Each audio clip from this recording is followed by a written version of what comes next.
विश्व स्तर पर जो कुछ भी आज घटित हो रहा है, पाप के बढ़ने की बात की जाए या देशों में तनाव की स्थिति की बात की जाए, ये सब जो कुछ भी हो रहा है, ये क्या कहीं ना कहीं असुरी शक्तियां हैं?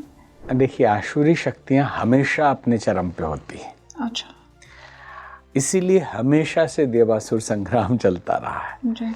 आज से 20 साल पहले भी थी, 50 साल पहले भी थी, जब द्वितीय विश्व युद्ध हुआ तब भी थी, तब विश्व युद्ध ही हो गया, और अभी भी है। और दैवी शक्तियों का प्रभाव अभी अधिक है, जिसके कारण वो अपना पूरा खेल नहीं खेल पा रही है और न खेल पाएंगी। अच्छा।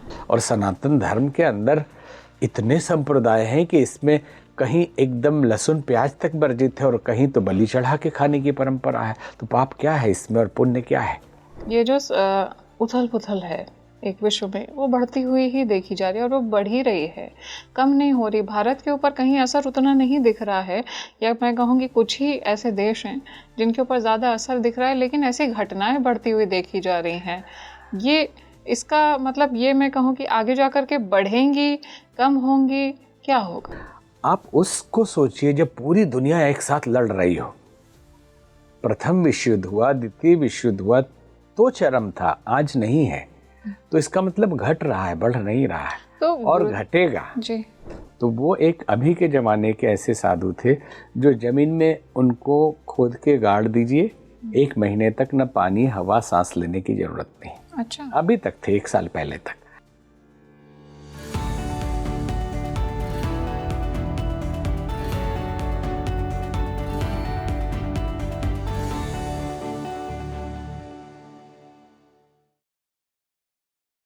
हाय फ्रेंड्स, आप देख रहे हैं स्पीकिंग ट्री पॉडकास्ट और मैं हूं आपके साथ आपकी सही यात्री माधवी। हमने बचपन से असुरी और दैवीय शक्तियों की कहानी सुनी है। क्या सच में ये असुरी शक्तियां एग्जिस्ट करती हैं? आपको क्या लगता है, कलयुग में क्या असुरी शक्तियों का प्रभाव बढ़ गया है? जो कुछ भी विश्व स्तर पर हो रहा है इस समय, क्या ये सब कहीं ना कहीं उन शक्तियों के चरम पर पहुंचने की वजह से है? और अगर ये असुरी शक्तियां हैं तो इनको टैकल करने के लिए क्या डिवाइन पावर्स की आवश्यकता है? किस तरह की प्रवृत्ति होती है इन असुरी शक्तियों की जो मनुष्य को प्रभावित कर देती है? और वहीं क्या आज ऐसा भी पॉसिबल है कि संत महात्मा और हिमालय में बैठे हुए योगियों की जो डिवाइन पावर्स हैं वो कहीं ना कहीं एक प्रोटेक्शन दे रही हैं, जिसकी वजह से विश्व युद्ध जैसी परिस्थितियां होने के बाद में भी ऐसी विषम घटनाएं हमारे सामने नहीं होती हैं? आज हम इन सभी बातों को डेप्थ में जानेंगे और इसी डिस्कशन को आगे बढ़ाने के लिए हमारे साथ में जो मेहमान जुड़े हुए हैं वो अध्यात्म को एक अलग दृष्टिकोण से देखते हैं। वो एक साधक भी हैं, महामंडलेश्वर भी हैं। मैं बहुत बहुत स्वागत करना चाहूँगी स्वामी उमाकांतानंद सरस्वती जी का। बहुत बहुत स्वागत है गुरुजी स्पीकिंग ट्री पर। बहुत धन्यवाद, आशीर्वाद आपको भी। इतना समय निकाल करके आप हमारे पास में आते हैं और इतना ज़्यादा मैं कहूँगी हर चीज़ को एक नए पहलू से जानने का मौका मिलता है मुझे, मेरी ऑडियंस को भी। ये इसको मैं कैसे डिफाइन करूँ कि आज के समय में भी जो कुछ भी हो रहा है उससे बहुत ही ज़्यादा एक हम रेजोनेट करते हैं, एक कनेक्टिविटी फील करते हैं। गुरुजी, आज के समय में जितना कुछ भी विश्व में देखने को मिल रहा है, ये क्या कहीं ना कहीं ऐसी मैं कहूँ काल शक्तियां हैं, ये अपना असर दिखा रही हैं इसलिए ऐसा हो रहा है? देखिए, ऐसा लग रहा है कि आज ही हो रहा है, ये हमेशा से होता रहा है। अच्छा। आप अलग अलग राज्यों के युद्ध, साम्राज्य विस्तार की नीति, जैसे आप पुर्तगाली, फ्रेंच, ब्रिटिश जो भारत आए, या उसके पहले मुगलों का आक्रमण, मंगोलियों का आक्रमण, ये हमेशा से होता रहा जी। आप समुद्रगुप्त के समय से पहले भी जाएंगे, चंद्रगुप्त के समय या धनानंद के समय, एक राज्य दूसरे राज्य पे हावी होते थे। अश्वमेध का घोड़ा छोड़ा जाता था, उस राज्य को अपने अधीन बनाया जाता था जी। और जो नहीं सुनता था उसको पनिश किया जाता था, सजा दी जाती थी। या तो जीत के अपने राज्य में मिलाते थे अथवा उसको अपने अधीन एक सामंत बना देते थे। अच्छा। तो ये परंपरा तो हमेशा से चली आ रही है और अभी भी वही स्थिति है कि जिसके पास ताकत है, जिसके पास भौतिक शक्ति है, वो वही खेल करता है। और रामचरितमानस में कहा गया, प्रभुता पाए काय मद नाहीं। जब प्रभुता और शक्ति संपन्नता आ जाती है तो किसे अहंकार नहीं आता है। तो ये न समझें कि ये आज का समय है, समय खराब चल रहा है, परिस्थितियां बिगड़ी हुई है इसलिए ऐसा कुछ हो रहा है। ऐसा नहीं है गुरुजी। जैसे मैं कहूँ कि दोनों तरह की पावर्स हैं। हम देखते हैं कि पॉजिटिव पावर्स भी हैं, नेगेटिव पावर्स भी हैं। पॉजिटिव पावर्स जो दयाल की शक्ति है, दैवीय शक्तियाँ हैं, ये सब पॉजिटिव पावर्स। और नेगेटिव पावर्स जो कहीं ना कहीं एक डिस्ट्रक्शन का कॉज जिनकी वजह से होता है। तो क्या इनको पहले बात की, क्या इनको काल शक्तियों की तरह समझा जा सकता है कि ये काल की शक्तियाँ हैं? जैसे आपने इसमें एक शब्द प्रयोग किया कि काल की शक्तियाँ। जी। काल का मतलब होता है समय। जी। और काल न बुरा होता है न अच्छा होता है। दैवी शक्तियां भी काल की ही है। अच्छा। और आसुरी शक्तियां भी काल की ही है। जी। और काल के स्वामी को महाकाल कहा जाता है। बहुत सुंदर। महादेव जो शिव है वो महाकाल है। जी। जो काल को बस में रखते हैं। जी। अब दोनों एनर्जी है, दोनों प्रकार की शक्तियां हैं, आसुरी हो या दैवी हो, ईश्वर द्वारा ही निर्मित है।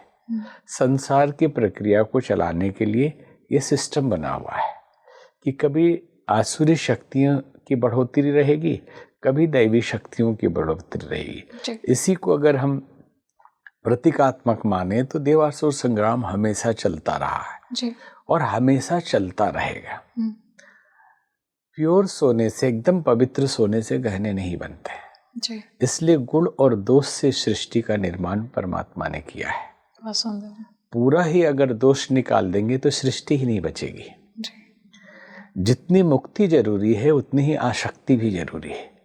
अगर आसक्ति ही नहीं होगी तो जीवन ही नहीं होगा। सच में जीवन का आकर्षण जो है, जो लगाव है यहाँ के प्रति, वही जन्म का मूल कारण है।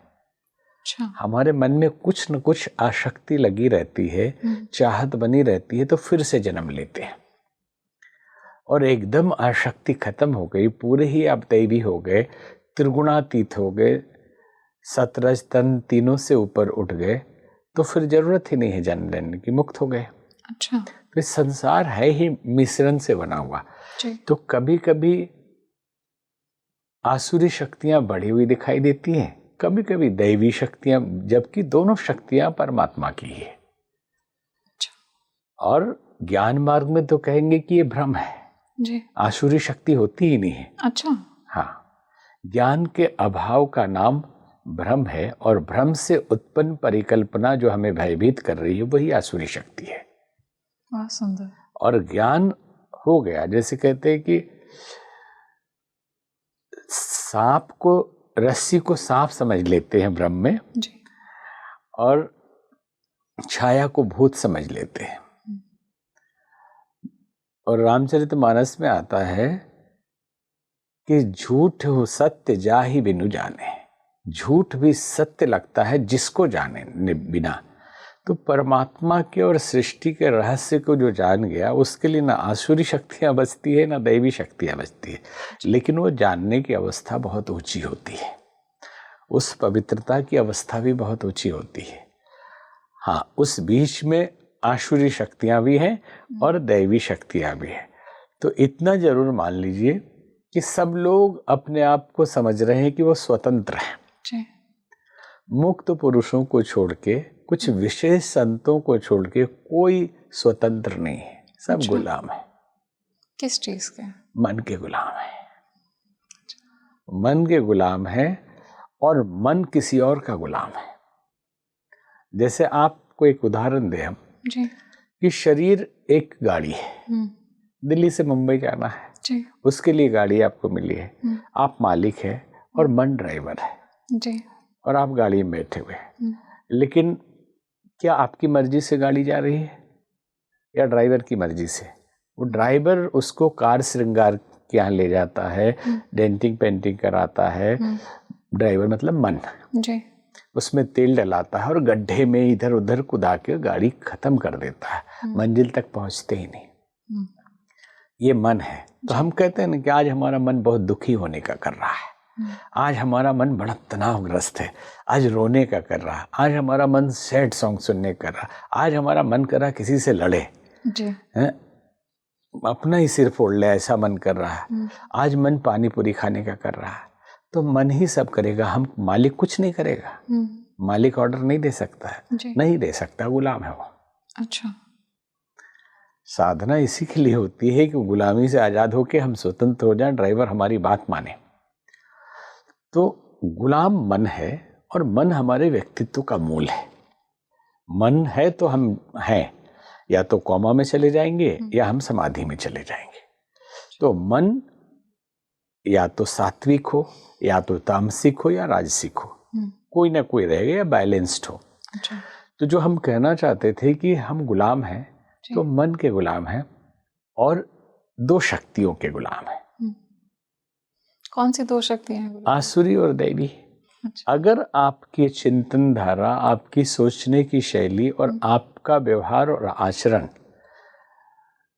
नकारात्मक है, ईर्ष्या, द्वेष, घृणा, कलह, ये सब पसंद आता है आपको, आलस्य, प्रमाद, तो आसुरी शक्तियां वो भी घर ढूंढती रहती है ना।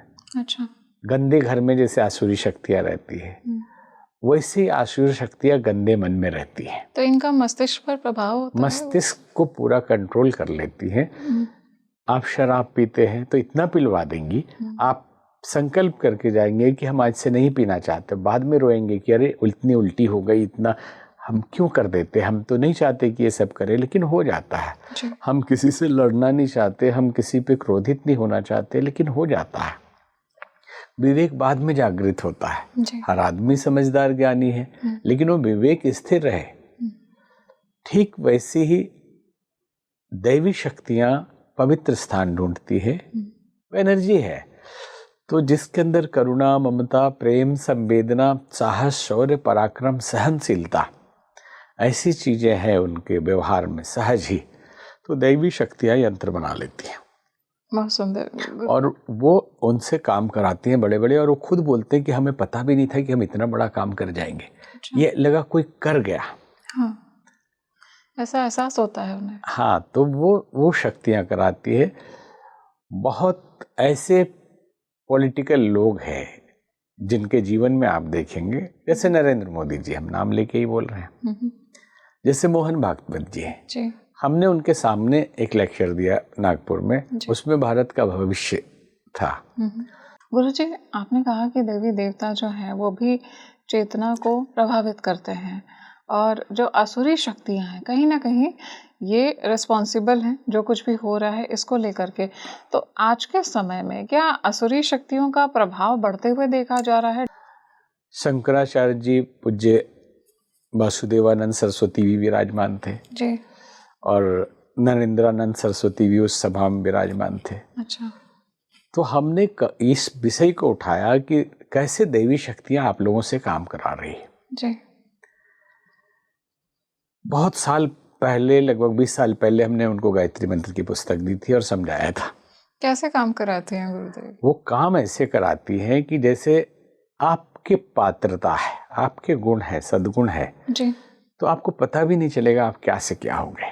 तो आसुरी शक्तियों की पहले हम लोगों ने चर्चा की, और दैवी शक्तियों की चल रही थी कि जिसके अंदर पात्रता है, पर करुणा, प्रेम, संवेदना, साहस, शौर्य, सामर्थ्य और सहनशीलता है, दैवी शक्तियां उनके ऊपर काम करती है। उनको लगता है हमसे कैसे हो जा रहा है, हम तो इतने लायक है नहीं, लेकिन कुछ लायकियत उनके अंदर है, कुछ पात्रता है जो उनके नज़र में उचित है। तो बहुत सारे लोग हैं। हमने एक आर्टिकल छापा था पंकज प्रसून का, एक राइटर है, हमारी मैगजीन निकलती थी, शाश्वत ज्योति निकलती है जी। जब नीतीश कुमार पहली बार बिहार में मुख्यमंत्री बने, तो वही लिखा हुआ था कि देवी शक्तियों ने नीतीश कुमार को इंस्ट्रूमेंट बना लिया कुछ दिन के लिए। अच्छा।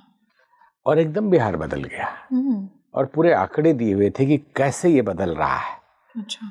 ठीक है, उनको खुद ही नहीं पता कि हम क्या कर रहे हैं। वैसे ही राजनीति के क्षेत्र में, विज्ञान के क्षेत्र में, कला के क्षेत्र में, जैसे चंद्र प्रकाश द्विवेदी जी, वो खुद भी नहीं सोच सकते थे कि हम चाणक्य बनाएंगे। ये परिकल्पना कहाँ से उतरी, क्योंकि हमारे बहुत नज़दीकी हैं और जब चाणक्य बना है उसके बाद भी हम लोग मिलते रहे हैं, तो और ऐसे भी हम लोग मिले बहुत बार। तो हम ये बात हमने उनसे नहीं कही, लेकिन हम यहाँ कह रहे हैं कि निश्चित दैवी चेतना ने उनको यंत्र बनाया। वैसे एपीजे अब्दुल कलाम ये परमाणु बनाने के लिए जी, इसका एक और संकेत आपको कहेंगे कि गायत्री परिवार के संस्थापक वेद मूर्ति तपोनिष्ठ पंडित श्री राम शर्माचार्य जी ने अपनी पुस्तक में लिखा था 86 में कि चेतना के 5 भाग हुए। अभी उस कहें कि हमने अपने शरीर को अपनी तपस्या के 5 भाग किए। अब वो हिमालय की शक्तियों का प्रभाव कहिए या उनके द्वारा किया गया, वो तो यही कहते थे कि हिमालय में ऋषियों की पार्लियामेंट है, जो सब वो लोग कर रहे हैं। अच्छा, तो 5 भाग ये क्या करेगा? तो बोले एक राजनीति के क्षेत्र में जाएगा और जिसके अंदर भी थोड़ी सी भी पात्रता है उसको आगे लाएगा। अच्छा, और अच्छे अच्छे लोग राजनीति में आएंगे, ऐसा नहीं कि देवता बन जाएंगे, लेकिन फिर भी उनके अंदर अवगुण थोड़े कम होंगे और सद्गुण ज्यादा होंगे। अच्छा, इसी तरह संगीत और कला के क्षेत्र में जाएगा और उनको प्रभावित करके उनसे इस क्षेत्र में काम कराएगा। पत्रकारिता और साहित्य के क्षेत्र में भी एक जाएगा, एक विज्ञान के क्षेत्र में काम करेगा। तो विज्ञान में भी बड़े बड़े शोध भारत में हुए और दुनिया में हो रहे हैं। तो ये दैवी शक्तियों का ही प्रभाव है। गुरुजी, आपने बोला कि हिमालय में पार्लियामेंट ऐसे चल रही है दैवीय शक्तियों की, उन्होंने ऐसा कहा, सच में ऐसा है? देखिए, हमारे गुरु ने तो हमसे कहा और हम तो देख रहे हैं। हमने एक आर्टिकल लिखा था, हाँ जी, भारत का भविष्य, उसमें अभी तो पूरा नहीं बोलेंगे, बहुत बातें करनी है। विश्व के जितने भविष्यवक्ताओं की भविष्यवाणियां हैं, नोस्ट्राडामस, प्रोफेसर हरार, जिन डिक्सन, कीरर, एलन राइट, फ्लोरेंस, क्योंकि सबको हमने बहुत करीब से स्टडी किया और अभी नहीं, बहुत बचपन में। और यहाँ तक कि एलन राइट के घर भी हम गए, कनाडा में वो पादरी थे। अच्छा, टोरंटो में। तो इनकी भविष्यवाणियों का विश्लेषण भारत के परिप्रेक्ष्य में, और सूरदास से लेके शाह नियामतुल्लाह बल्ली ईरान के हुए, उनकी भविष्यवाणी का भी विश्लेषण किया। अच्छा, सब में भारत के उज्जवल भविष्य का संकेत। और जब परिस्थितियां पूरे विश्व की आज हम देखते हैं तो लगता आज युद्ध हो जाएगा, तीसरा विश्व युद्ध होगा, दुनिया समाप्त हो जाएगी। ठीक 30 साल पहले भी ऐसा ही लगता था। अच्छा, हाँ, उस समय भी लगता था कि आज हुआ, अब खत्म होने वाला है सब कुछ। तो उस समय भी परिस्थितियां ऐसी थी। तब पंडित श्री राम शर्माचार्य जी ने एक नारा दिया था। अच्छा, एक टिकट छपवाया था, 21वीं सदी उज्जवल भविष्य। अच्छा, 21st सेंचुरी ब्राइट फ्यूचर। कोई सरकारी डाक टिकट नहीं था, लेकिन एक टिकट छापा गया और पूरी दुनिया में बांटा गया कि आप आशा रखिए, दुनिया बदलने वाली है और नई सदी आ रही है। ये चाहे कुछ भी हो जाए। तो क्यों? क्योंकि हिमालय में ऋषि सत्ता लगी हुई है। और एक और आर्टिकल हमने आगे लिखा था कि सत्ता ही नहीं, ब्रह्मांडीय चेतना का परिवर्तन। अच्छा, क्योंकि 14 में एक सत्ता के बदलने से लोग बहुत खुश थे उस समय। परिस्थितियां बदलती हैं, अपने अपने हर आदमी के स्वार्थ होते हैं और राजनीति अलग दिशा में जाती है, लेकिन उस समय निश्चित ही सब लोग खुश थे। तो उस आर्टिकल में लिखा गया था कि केवल एक सत्ता नहीं बदली है, हिमालय के ऋषि ब्रह्मांड की पूरी चेतना बदल रहे हैं। जैसे शरीर में अपनी कुंडलिनी होती है, ऐसे ही ब्रह्मांड भी एक शरीर है। अच्छा, विराट पुरुष का शरीर है, जो परमात्मा जिसको आप कहते हैं, और उसमें भी चक्र हैं। अच्छा, और उसमें भी कुंडलिनी है। अच्छा, तो उस ब्रह्मांड की कुंडलिनी हिमालय के ऋषि जागृत कर रहे हैं। अच्छा, और सब कुछ बदल जाएगा। आप छोटे छोटे 1-2 लाइन हम आपको बताएंगे। 76 के अखंड ज्योति आप खोज ले, कहीं मिल जाएगा।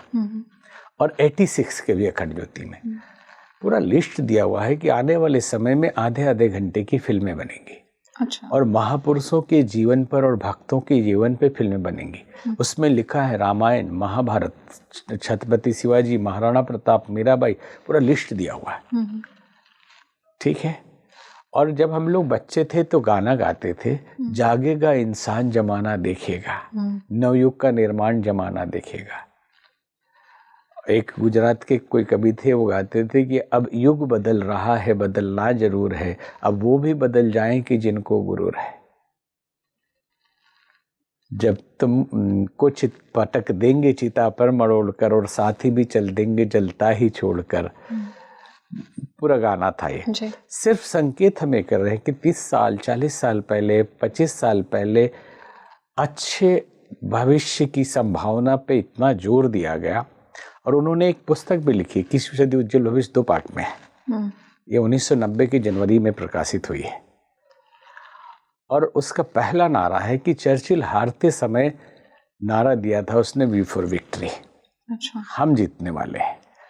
तो आसुरी शक्तियां कुछ भी कर लें, हम जीतने वाले हैं, दैवी पक्ष जीतने वाला। बाद में शक्तिमान टीवी सीरियल आया। विश्व स्तर पर जो कुछ भी आज घटित हो रहा है, पाप के बढ़ने की बात की जाए या देशों में तनाव की स्थिति की बात की जाए, ये सब जो कुछ भी हो रहा है, ये क्या कहीं ना कहीं असुरी शक्तियां हैं जो इसको संचालित कर रही हैं और चरम पर है? देखिए, आसुरी शक्तियां हमेशा अपने चरम पे होती हैं। अच्छा। इसीलिए हमेशा से देवासुर संग्राम चलता रहा है। जी। आज से 20 साल पहले भी थी, 50 साल पहले भी थी। जब द्वितीय विश्व युद्ध हुआ तब भी थी, तब विश्व युद्ध ही हो गया। और अभी भी है। और दैवी शक्तियों का प्रभाव अभी अधिक है, जिसके कारण वो अपना पूरा खेल नहीं खेल पा रही है और न खेल पाएंगी। अच्छा।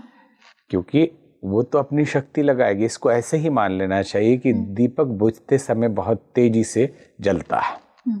आखिरी लव जो उसका होता है बहुत तेजी से, आदमी मरते समय बहुत तेजी से सांस लेता है, और सुबह होने से पहले अंधेरा बहुत घना हो जाता है। ये वही है। अच्छा। हाँ, इसके लिए एक नजरुल नाम के कवि हुए जी। बंगाल में, जो शायद बांग्लादेश चले गए थे।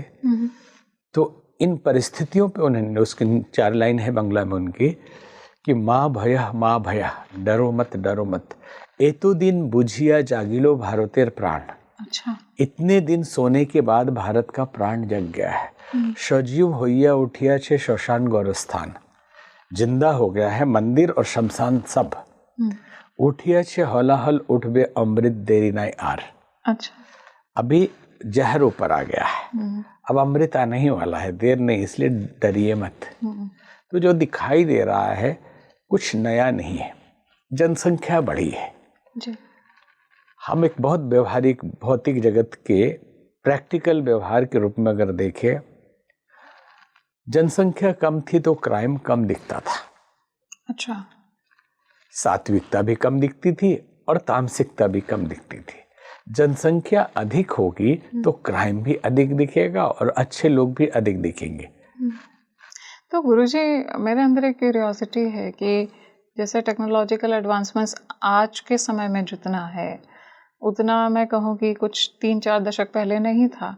तो क्या ये सब जितना भी पाप था उस समय क्या प्रकाश में नहीं आता था, ऐसा होता था? देखिए, पाप और पुण्य अलग चीज है। जी। पाप और पुण्य की परिभाषा कौन करेगा? अगर वेद व्यास की दृष्टि से कहें तो 18 पुराणेषु व्यासस्य वचनम द्वया। 18 पुराण में 2 ही वचन है कि दूसरे को कष्ट देना पाप है और दूसरे को सुख देना पुण्य है। अब ये भी सापेक्ष है कि कितना देना और किसको संतुष्ट करना और किसको कष्ट देना।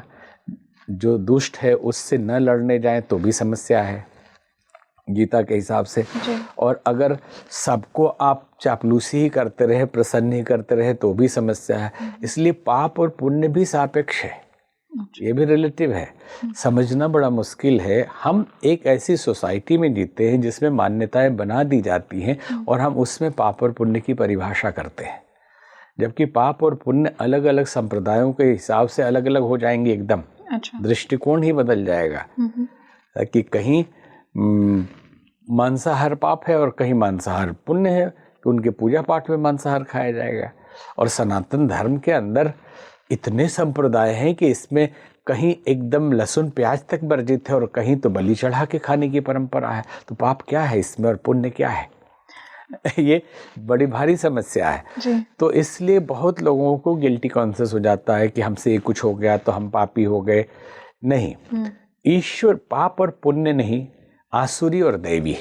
सीधे सीधे कहें कि शब्द दिया गया है पाप और पुण्य समझने के लिए, आदमी को समझाने के लिए कुछ शब्द ना दे तो समझ नहीं पाएगा जी।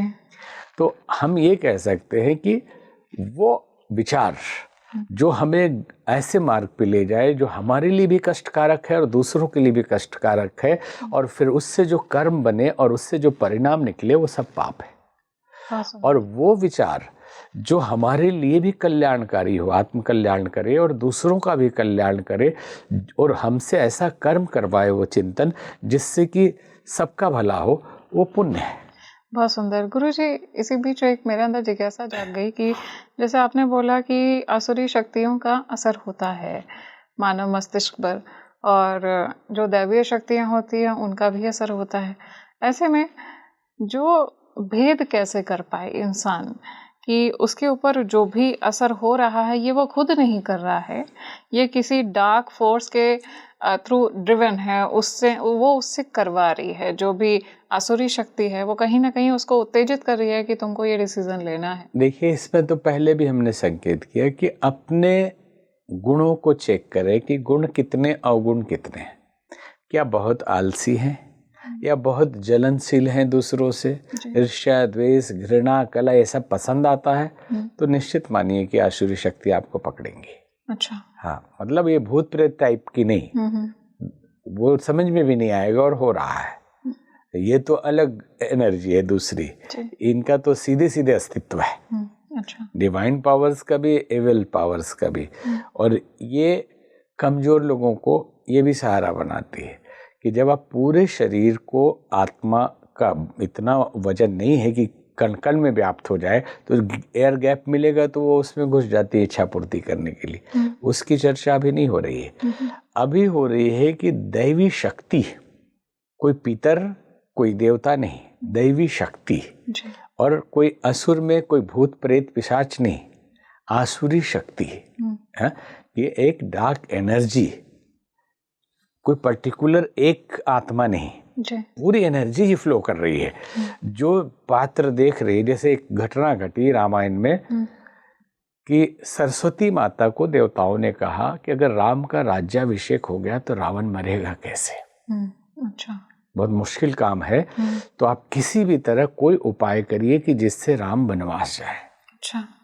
कि राम बन जाहि हो ही सकल सुर काज, सभी देवताओं का कार्य पूरा होगा। रावण से त्रस्त है सब। तो सरस्वती माता उसमें व्यंग भी करती हैं कि ऊंच निवास नीति करतूती, कि देवलोक में रहते हैं और इतने देख न सकई पराई विभूति। दूसरों की संपन्नता और राज्य आपसे देखा नहीं जाता। बोल दे कि आप क्षमा करेंगे, हम उस दृष्टि से नहीं बोल रहे हैं कि विपत्ति हमारी बहुत बड़ी है, विपत्ति हमारी जानी बड़ी है। करिए सोई आज, ऐसा कुछ काम करिए कि राम जाहि बन राज तजी हो ही सकल सुर काज। तो अब उन्होंने पात्र ढूंढना शुरू किया अयोध्या में। सरस्वती माता ने, ज्ञान की देवी ने। तो ज्ञान की देवी हैं तो वो गलत पात्र नहीं ढूंढ सकते, ऐसा नहीं। दुर्बुद्धि देना है तो वैसा ढूंढेंगे ना, सद्बुद्धि देना है तो अच्छा वाला ढूंढेंगे। यहाँ तो दुर्बुद्धि देना है। बुद्धि की देवी है, केवल ज्ञान की देवी नहीं। अच्छा। और बुद्धि सद भी हो सकती है और दुर भी हो सकती है। आपकी पात्रता के हिसाब से वो देंगी आपको, जैसी पात्रता होती है। हाँ, तो अपनी पात्रता आप बनाइए तो सरस्वती माता आपको वैसी देंगी। तो उन्होंने नाम मंथरा चेरई के कई केरी, मंथरा नाम की दासी थी, अजस पिटारी ताही करी, उसको अपजस की पिटारी बनाया किसने? गई गिरा मति फेरी। गिरा मतलब वाणी की देवी सरस्वती, उसकी मति को फेर दिया। अच्छा। और तब हो जाती है और कैकेयी जी को सब बताती है कि ये नहीं, राज्याभिषेक नहीं होना चाहिए, आप मांगो वनवास। क्योंकि वो मंथरा भी इंस्ट्रूमेंट बन गई उसको भी नहीं पता है कि हमसे क्या बुलवाया जा रहा है। तो क्या बुलवाया जा रहा है? जो देवता सरस्वती माँ से प्रार्थना कर रहे हैं कि राम राजा ना बने, बन चले जाए। नहीं तो यही क्यों मांगा जा रहा है? कुछ और कारागृह में डाल दो राम को, क्योंकि वो लीला होनी थी। हाँ, नहीं, वो देवता रिक्वेस्ट कर रहे हैं सरस्वती माता से कि ये रावण को मारना जरूरी है, ये वन में नहीं जाएंगे तो मरेगा नहीं, रावण को मारने के लिए सारी हाँ। तो यहाँ पे सिर्फ हम ये कहना चाह रहे हैं कि कैसे दैवी शक्ति ने उसके अवगुणों के कारण आसुरी शक्ति का प्रभाव दिखाया वहाँ। अच्छा, इसलिए आसुरी शक्ति और दैवी शक्ति बहुत अलग नहीं है, ये भी एक समझना जरूरी है कि डार्क एनर्जी और आपका डिवाइन एनर्जी ही तो है, लेकिन जो सोर्स रिसीवर है वो किस लायक है, वो डार्क को रिसीव कर ले रहा है। आपने जैसे बोला कि इस समय आसुरी शक्तियां चरम पर है, जब आसुरी शक्ति चरम पर है तो क्या इसके आगे मैं कहूँ कि आगे जो आने वाला समय है ये क्या इन आसुरी शक्तियों का प्रभाव बढ़ेगा और इसको काटने के लिए कोई दैवीय शक्ति भी आएगी? देखिए, आसुरी शक्तियों का प्रभाव है, लेकिन दैवी शक्तियां भी बढ़ रही हैं। अच्छा, तुलनात्मक दृष्टि से हम नहीं समझ पा रहे हैं, इसलिए हमें ऐसा लग रहा है कि ये पैरेलल दोनों शक्तियां चलती हैं। कभी कभी आसुरी बढ़ी हुई दिखाई देती है और कभी कभी लेकिन आने वाले समय में ये मान के चलना चाहिए कि दैवी शक्तियों का प्रभाव बढ़ेगा। अच्छा, और आसुरी शक्तियों का कम होगा। कभी भी कोई भी एनर्जी में आसुरी शक्ति खत्म नहीं होती है। तो इसका कोई टाइम लिमिट है गुरुदेव? कोई टाइम लिमिट नहीं है, टाइम स्पेस अलग दृष्टि से चलता है, गिनती हम अलग करते हैं। कोई अवतारों के लिए भी अलग टाइम बताते हैं, कोई ग्रंथ अलग टाइम बताते हैं, और होता कुछ और है। इसलिए और एक प्रभाव देखिए, बदलाव का समय है, दैवी शक्तियों का प्रभाव भी दिखाई दे रहा है। आप कल्पना कर सकते हैं कि न्यूज़ चैनल पे, टीवी चैनल पे संतों को बुला के और सात्विक चर्चा हो सकती थी कभी? आज से 20-30 साल पहले, या जब से DD1 के बाद चैनल शुरू हुए, नहीं था पॉसिबल, सोच भी नहीं सकता था आदमी। अभी सनातन सम्मेलन हो रहे हैं, अभी धर्म सम्मेलन हो रहा है चैनल्स पे, अलग अलग संतों के व्याख्यान आ रहे हैं, तो बदलाव नहीं दिखाई दे रहा है। जब आसुरी शक्तियां अपना खेल खेल रही हैं, दैवी शक्तियां भी अपने तरीके से, उनका प्रभाव भी दिखाई देने लगा है। आज युवा जो वर्ग जो है वो जहाँ पब में और डिस्को में केवल जाता था, अब भजन कीर्तन के लिए क्लब खुलने लगे हैं, उसी पे डांस कर रहे हैं। अब बहुत सूक्ष्म तरीके से, व्यवहारिक दृष्टि से पूरे समाज पे दृष्टि डालेंगे तो बहुत भारी परिवर्तन दिखाई दे रहा है, अनजाने में, जो समझ नहीं पा रहे हैं, क्योंकि सोशल मीडिया कम था और हम देखते वही हैं जैसा हमारा दृष्टिकोण होता है, वैसी वीडियोज हम देखेंगे, वैसे ही रील्स देखेंगे, और AI फट से 1-2 रील देखे कि उसी टाइप का देने लगेगा। तो अगर आप सात्विक देखना शुरू कर दें तो दिखाई देगा कि सात्विकता ही बढ़ रही है, दैवी शक्ति बढ़ रही है, बड़े बड़े काम हो रहे हैं। और उधर जाइए तो उधर, तो हम लोगों का मुद्दा ये था कि आसुरी शक्तियों का प्रभाव बढ़ा, जिसका कारण वैश्विक स्तर पे अशांति रही, और मानव का दुश्मन हो गया, पिता पुत्र का दुश्मन हो गया, थोड़े से जमीन के लिए भाई भाई लड़ जाते हैं, मर जाते हैं। लेकिन बदलाव आ रहा है, धीरे धीरे संवेदना जग रही है, और सबका आधार होता है संवेदना। और संवेदना शब्द जो है, ये इसको उर्दू में कहते हैं हमदर्द, लेकिन उतना करीब नहीं है। संवेदना और हमदर्द में बहुत फर्क है। Equal pain. जब हम आत्म स्वरूप के उस स्थिति में पहुंच जाते हैं कि सामने वाले में ही हमारा दर्द होने लगे, उसके तकलीफ को हम महसूस करने लगे, तो ये धीरे धीरे संवेदनशील समाज हो रहा है। बीच का समय था जब एकदम बिगड़ते गए लोग, लेकिन अब धीरे धीरे धीरे धीरे बदलाव भी दिखाई दे रहा है। तो निश्चित माने कि दैवी शक्तियों का भी प्रभाव है इसमें। तो गुरुदेव, प्रेजेंट में तो वॉर लाइक सिचुएशंस बन रही हैं, जैसे हमने बात की थी पहले कल्कि के बारे में। तो कल्कि जैसे अवतार, उनके लेने के पहले, जन्म लेने के पहले, या उनकी शक्ति के सक्रिय होने के पहले पाप चरम पे था, तो कहीं ना कहीं ये वैसी ही परिस्थिति है। और ये जो मैं कहूँ कि एक स्पिरिचुअल एनलाइटनमेंट की तरफ लोग आगे बढ़ रहे हैं, लोगों के अंदर झुकाव अध्यात्म को लेके बढ़ रहा है, ये क्या उन्हीं का प्रभाव शुरू हो गया? नहीं, प्रभाव तो शुरू है। अच्छा। और हम लोग जब घर छोड़े बचपन में, इसी के लिए घर छोड़े कि हमको यही सिखाया गया कि दुनिया बदलेगी और इस बदलाव के समय में नौकरी करने, बिजनेस करने का समय नहीं है, आपको इस फील्ड में काम करने की ज़रूरत है। तो हमने इतने कम उम्र में सिर्फ एक विश्वास पे कि दुनिया बदलने वाली है, 21वीं सदी उज्जवल भविष्य है, कल की अवतार होने वाला है, सत्युग आने वाला है। और कल के अवतार के दूसरे स्वरूप को हमने उसमें पहले बताया है कि किस रूप में है, और जो 7 चिरंजीवियों की चर्चा है वो सूक्ष्म रूप में काम कर रहे हैं। वो आदमी के रूप में किसी को नहीं दिखाई देंगे, लेकिन वो मदद पॉलिटिक्स के लिए, धर्म के लिए परशुराम जी हैं, कृपाचार्य जी हैं, हनुमान जी अलग से लगे हुए, मतलब वो दिखाई नहीं देंगे, लेकिन उनका प्रभाव हो रहा है। कल की अवतार हो चुका है, ये पहले भी हमने संकेत किया है। अब भले ही भविष्यवाणी का कोई डेट और बताए, कोई 2032 बता दे, कोई 2026 बता दिया, कोई 2000 बता दिया, अलग अलग ग्रंथों, अलग अलग लोगों की दृष्टिकोण अलग अलग है, लेकिन हमारे अपने गुरु के आदेश के हिसाब से, हिमालय के ऋषियों के संकेत से वो हो चुका है। लेकिन बच्चा है, मतलब ये आँख भी नहीं खोला है, लेकिन उसके आने की ऊर्जा से ये सब हलचल है। गुरुदेव, मेरे कंसर्न ये है कि इस समय जैसे अभी मैं कहूँ कि गत कुछ वर्षों में ये जो उथल पुथल है एक विश्व में, वो बढ़ती हुई ही देखी जा रही है और वो बढ़ ही रही है, कम नहीं हो रही। भारत के ऊपर कहीं असर उतना नहीं दिख रहा है, या मैं कहूँ कि कुछ ही ऐसे देश हैं जिनके ऊपर ज़्यादा असर दिख रहा है, लेकिन ऐसी घटनाएं बढ़ती हुई देखी जा रही हैं। ये इसका मतलब ये मैं कहूँ कि आगे जा कर के बढ़ेंगी, कम होंगी, क्या होगा? एक तो नहीं बढ़ेंगी, पहली बात। अच्छा। दूसरी, बढ़ती हुई दिख रही है क्योंकि हम इसको दिखा रहे हैं। अच्छा। इतना न्यूज का प्रोजेक्शन है, इतने सारे माध्यम है अभी देखने के लिए, इसलिए हमें लग रहा है जब प्रथम विश्व युद्ध हुआ तो क्या आज से अच्छी परिस्थितियां थी? कितनी बिगड़ी हुई रही होंगी। जब द्वितीय विश्व युद्ध हुआ तो परिस्थितियां कैसी थी? सारे देश लड़ रहे थे, भारत तक अछूता नहीं था, यहाँ की सेना भी लड़ने चली गई थी, और जर्मनी में बहुत यहाँ के लोगों को कैदी बनाया गया था। बाद में सुभाष चंद्र बोस ने आज़ाद करा के अपने फौज में शामिल कर लिया हिटलर से। आप कल्पना करिए कि अभी केवल चर्चा होती है तृतीय विश्व युद्ध की, विश्व युद्ध है नहीं, केवल रसिया यूक्रेन एक चल रहा है, छोटा मोटा कोई किसी पे कब्जा कर लिया, कहीं इजराइल और बीच में थोड़ा मोड़ा मिसाइल बाजी हुई। आप उसको सोचिए जब पूरी दुनिया एक साथ लड़ रही हो। प्रथम विश्व युद्ध हुआ, द्वितीय विश्व युद्ध हुआ तो चरम था, आज नहीं है।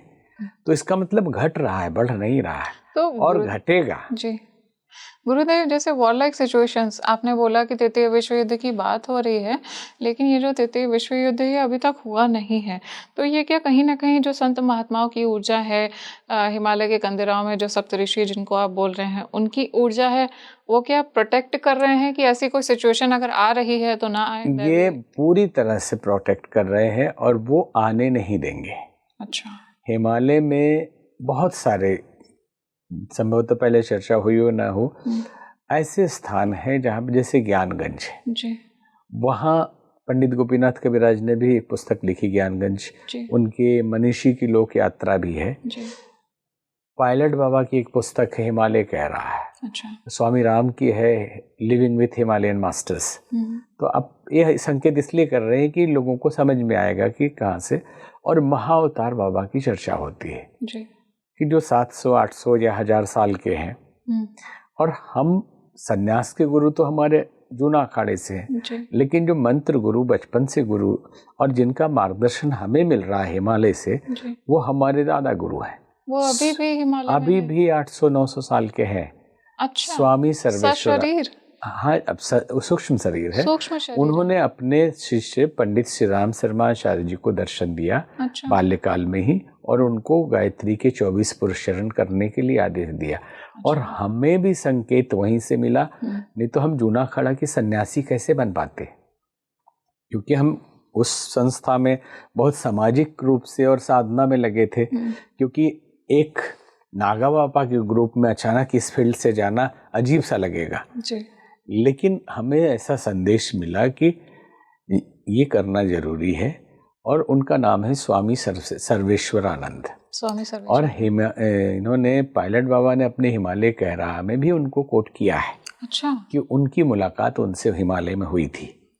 अच्छा। और पायलट बाबा हमारे अच्छे मित्र थे हमारे। किस तरह की मुलाकात हुई थी गुरुदेव, ये क्या? अब वो पुस्तक बहुत लंबा चौड़ा वर्णन है, वो सूक्ष्म शरीर में है। इन्होंने ध्यान की अवस्था में देखा होगा, साधना में देखा। हिमालय भी साधना करने बहुत बार पायलट बाबा रहे हैं। अच्छा। पायलट बाबा एक अभी तक जीवंत साधु थे, अभी पिछले साल शरीर छोड़ा है।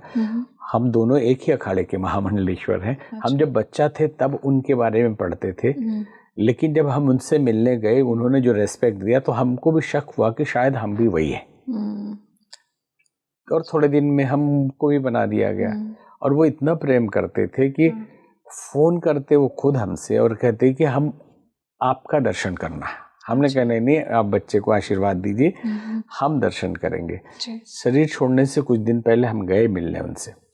तो वो एक अभी के ज़माने के ऐसे साधु थे जो ज़मीन में उनको खोद के गाड़ दीजिए, 1 महीने तक न पानी हवा सांस लेने की ज़रूरत नहीं। अच्छा। अभी तक थे, 1 साल पहले तक। और हर कुंभ के मेले में अपनी शिष्या को भी ये करवाते थे। अच्छा। तो ये हिमालय से उनका बड़ा कनेक्शन था, तो उन्होंने अपनी पुस्तक में वर्णन किया है। तो हिमालय में निश्चित ही ऋषि मुनि है, जैसे तवांग मठ है, लामाओं का भी अलग है लेवल। और वो बहुत बड़ी दुनिया है हिमालय के अंदर और कैलाश के अंदर, जो आदमी समझ नहीं सकता। और कंट्रोल वहाँ से हो रहा है।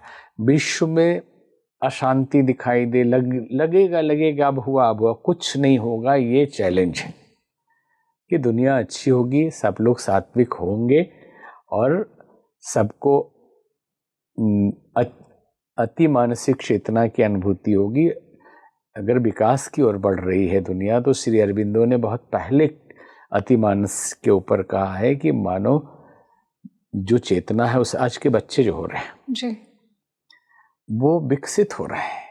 आज के 5 साल बच्चे को आप पहले के 30-40 साल बच्चे वाले का दिमाग आप पाएंगे। तो चेतना विकसित हो रही है हवा में जी अभी। और श्री अरबिंदो की सावित्री या लाइफ डिवाइन या और भी कुछ आप पढ़ें तो समझ में आएगा कि कैसे चेतना बदलेगी। तब उन्होंने कहा था, और वो बदलता हुआ दिखाई दे रहा है बच्चों को देख के। ये बच्चे सिखा देंगे बड़े बड़े लोगों को। गुरुजी, ये जो साधक होते हैं ये किस तरह से, मैं कहूँ कि साधना में जा करके इनकी सोल उतनी ही इन्वॉल्व हो जाती है जैसे संत महात्माओं की हो जाती है, और ये किस तरह से मैं कहूँ कि डिफरेंशिएट कर लेते हैं कि वो ना असुरी शक्तियों के प्रभाव में आ रहे हैं, ना दुनिया से उनको अफेक्ट हो रहा है, किस तरह से होता है? देखिए, 3 तरह की शक्तियाँ होती हैं। असुरी देवी तो हम मानते हैं, सात्विक, राजसिक, तामसिक, जी 3 ही तरह के तत्व से दुनिया बनी हुई है। जी। एक घटना है रामचरितमानस की कि जब भरत जी को राजा बनाया जा रहा था तो नहीं बनना चाहते थे, तो उन्होंने सलाह दिया कि सब लोग चल के राम जी को मना के लाते हैं। तो राजा हैं तो सेना सहित समर्पण करेंगे तो माना जाएगा। लेकिन निषाद राज को लगा कि सेना लेके जा रहा है, 14 साल इसको पूरा नहीं पड़ रहा है, ये मारने जा रहा है। तो वो सभी सैनिकों को लेके तैयार हो जाते हैं कि हम नदी पार करने नहीं देंगे भरत को। और कहते हैं कि हो सजोइल रोकहूँ घाट रोक दीजिए, आज हम इनसे दिखा देंगे इनको। तो जब चलते हैं सब हथियार लेके, सैनिक लेके, तो किसी को छींक आ जाती है। अच्छा। तो कोई बुजुर्ग बोलते हैं कि छींक का शकुन ये नहीं बता रहा है कि ये युद्ध के लिए जा रहा है। तो बोले पकड़ेंगे कैसे कि ये किस काम के लिए जा रहा आदमी, कौन सी वृत्ति इसके अंदर काम कर रही है, कैसे समझ में आएगा? तो बोले भोजन से। आहार जो मनुष्य का है वो उसका चिंतन चरित्र सब बता देगा कि क्या खाता है तो क्या सोचता होगा। अच्छा। तो मीन पीन पाठीन पुराने भरी भरी भार कहारन आने, ऐसा चौपाई आता है उसमें कि मछली और मृग फल फूल सब कुछ लेके गए उनके सामने भरत जी के। लेकिन भरत जी रथ से जैसे देखे कि राम सखा सुनि स्यंदन त्यागे, राम जी के मित्र हैं, वो रथ से उतर गए और गले लगा लिया जी। किसी वस्तु को छुआ नहीं खाने के, गिफ्ट के। तो लोगों ने धीरे से पूछा कि आप क्या समझें कि क्या है? कि आपने कहा था कि अगर राजसिक छुए तो समझौता करने जा रहा है, अगर तामसिक छुए तो युद्ध करने जा रहा है, सात्विक छुए तो समर्पण करने जा रहे, तो किसी को नहीं छुआ इसने जी। तो बोले ये संत है। त्रिगुणातीत फिरत तन त्यागी, जो तीनों गुणों से ऊपर उठ जाता है वो परम संत होता है। बहुत सुंदर। और इसके लिए गीता में भगवान कृष्ण ने कहा, त्रिगुणया विषया वेदा निस्त्रिगुण भवार्जुना। हे अर्जुन, जो व्यक्त कर दिया गया है, जो ज्ञान भी व्यक्त है, वेद जो है ये भी तीन गुणों में कहीं ना कहीं फंसेगा जी। या तो सात्विक होगा, और इसलिए संत का या योगी का लक्षण है कि त्रिगुणातीत हो जाए, तीनों गुणों से ऊपर उठ जाए, ईश्वरमय हो जाए। समझ गए? इस तरह से वो अलग होते हैं। और ये तीनों गुणों के भी रिसीवर होते हैं हमारे अंदर। ये रिसीवर तीन लगे होते हैं ब्रेन में। हम जो खाते हैं वो उसको एक्टिव करता है। जैसे तामसिक खाते हैं तो तामसिक को एक्टिव करता है। तो विचारों की श्रृंखला है पूरे विश्व में। विचार हमारे मन में नहीं बनते, हम रिसीव करते हैं। आपको किसी दिन लगेगा हम कितने अच्छे आदमी हैं, और किसी दिन अचानक हम कितने बुरे विचार आ रहे हैं। ठीक है, आप रिसीव कर रहे हैं। आप देखना उस दिन खाना क्या खाया है, या किसका बनाया हुआ खाया, उसमें क्या क्या था, या बनाने वाले ने क्या सोचा था उस समय, वो एकदम इफेक्ट करेगा आपको। सात्विक आहार लिया है तो आपका सात्विक रिसीवर चालू रहेगा। अगर राजसिक आहार लिया है तो इसलिए आहार पे बहुत ध्यान दिया जाता है साधना मार्ग में। बहुत बहुत धन्यवाद गुरुदेव, आप आए, इतना कुछ नया जानने को मिला। असुरी दैवीय शक्तियों को हम देखते तो हैं, हम सुनते आए हैं, लेकिन आज पहली बार मैं कहूँगी कि गहनता से समझने का मौका मिला है। आई एम श्योर कि ऑडियंस ने भी उतनी ही गहराई से समझा होगा। बहुत बहुत धन्यवाद, आभार। बहुत धन्यवाद, आशीर्वाद। साधकों की चेतना किस तरह से इवॉल्व होती है और परमात्मा के निकट कैसे होती है आज के समय में, जब हर तरफ असुरी शक्तियों और दैवीय शक्तियों का दोनों का प्रभाव देखने को मिल रहा है। ऐसे में किस तरह से समन्वय स्थापित है? क्या वर्ल्ड वॉर 3 सच में होने वाला है, या फिर हमें कहीं ना कहीं एक डिवाइन प्रोटेक्शन हासिल है? आप मुझे कमेंट सेक्शन में ज़रूर बताइएगा कि आपको क्या लगता है कि इस समय क्या हमें डिवाइन प्रोटेक्शन हासिल है, इसलिए वर्ल्ड वॉर 3 जैसी परिस्थितियाँ आकर भी ऐसा नहीं हो रहा है। इस वीडियो को ज़्यादा से ज़्यादा लाइक शेयर और सब्सक्राइब करिए, खुद भी देखिए, अपने परिवार वालों को भी दिखाइए। खुश रहिए, मुस्कुराते रहिए। मिलते हैं एक और एपिसोड में एक नए टॉपिक के साथ में। अगर आप चाहते हैं कि हम गुरुदेव के साथ में कुछ और डिस्कस करें तो आप अपने इनसाइट कमेंट सेक्शन में ज़रूर शेयर करिएगा। आज के लिए अपनी सही यात्री माधवी को दीजिए इजाज़त। नमस्कार।